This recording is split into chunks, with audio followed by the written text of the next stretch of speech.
बच्चों कैसे हैं। आज हम आपके लेके आए हैं ट्रांसफार्मर, जो परीक्षा की दृष्टि से बड़ा महत्वपूर्ण है। कई बार परीक्षा में पूछा गया है। ट्रांसफार्मर का सिद्धांत क्या है कि ट्रांसफार्मर जो है अन्योन प्रेरण के सिद्धांत पर कार्य करता है। ट्रांसफार्मर अन्योन प्रेरण के सिद्धांत पर कार्य करता है। यह एक ऐसी युक्ति है जिसके द्वारा प्रत्यावर्ती विभव परिवर्तित किया जाता है। इसका जो सिद्धांत है वो दिया है कि ES बटे EP बराबर NS बटे NP। ES क्या है? विद्युत वाहक बल है सेकेंडरी कॉयल का, और विद्युत वाहक बल EP है प्राइमरी कॉयल का। NS क्या है? फेरों की संख्या है। NP क्या है? प्राथमिक में फेरों की संख्या है। अभी हम चित्र में बताते हैं इसको। इसकी रचना क्या है? इसमें नर्म लोहे की पटलित क्रोड होती है जिस पर तांबे के तार की अलग अलग दो कुंडलियां लपेटी जाती हैं। कुंडली का मतलब कि इस पर तांबे के दो तारों को लपेटकर बनाई जाती हैं। अब दो कुंडलियां होती हैं, तो पहली कुंडली को हम कहते हैं प्राथमिक कुंडली। पहली कुंडली क्या कहते हैं? प्राथमिक कुंडली। इसमें फेरों की संख्या को NP से प्रदर्शित करते हैं। दूसरी कुंडली होती है द्वितीयक कुंडली। इसमें फेरों की संख्या को NS से प्रदर्शित करते हैं। ठीक, अब आगे चलते हैं कि प्राथमिक कुंडली निवेशी कुंडली होती है। प्राथमिक कुंडली में निवेश किया जाता है, और द्वितीयक कुंडली ट्रांसफार्मर की निर्गत कुंडली कहलाती है। ठीक, इस प्रकार ट्रांसफार्मर दो प्रकार के होते हैं। एक तो होता है उच्चई ट्रांसफार्मर, दूसरा होता है अपचयी ट्रांसफार्मर। इसमें देखो, ये सबसे पहले चित्र में आप देखिएगा कि इसमें चारों तरफ से ये पटलित क्रोड है। ठीक है ना, लोहे की पटलित, नर्म लोहे की पटलित क्रोड है।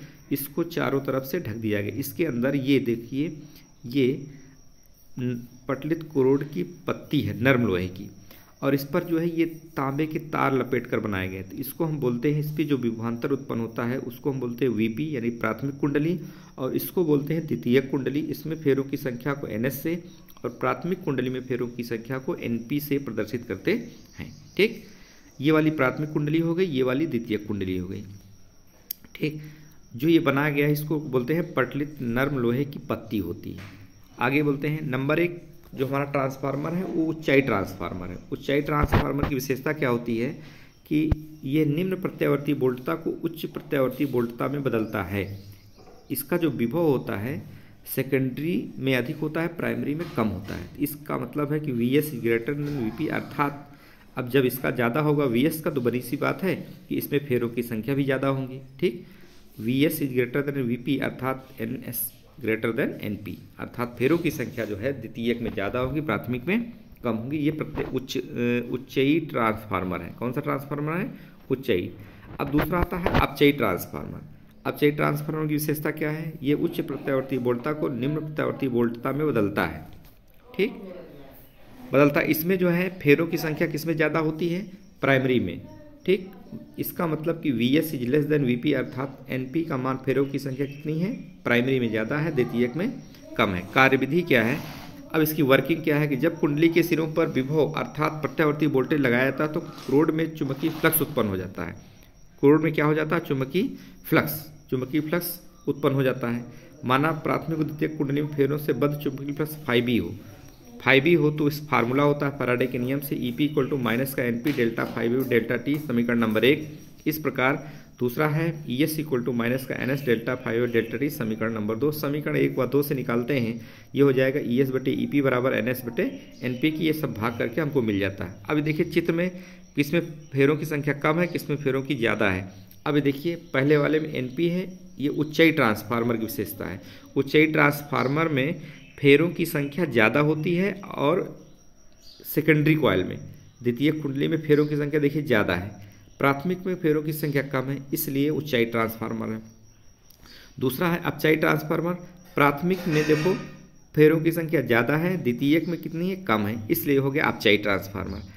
अब यदि EP = VP, ठीक, प्राथमिक कुंडली का प्रतिरोध क्या है? 0 है, तो ES = VS लिख सकते हैं। तो उस कंडीशन में ES बटे EP बराबर होता है VS बटे VP के, और ये बराबर किसके होता है? NS बटे NP के, बराबर R के, जहाँ R क्या है? परिणमन अनुपात है। R को हम क्या कहते हैं? NS बटे NP को ट्रांसफार्मर का परिणमन अनुपात कहते हैं। इसे स्मॉल r से प्रदर्शित करते हैं।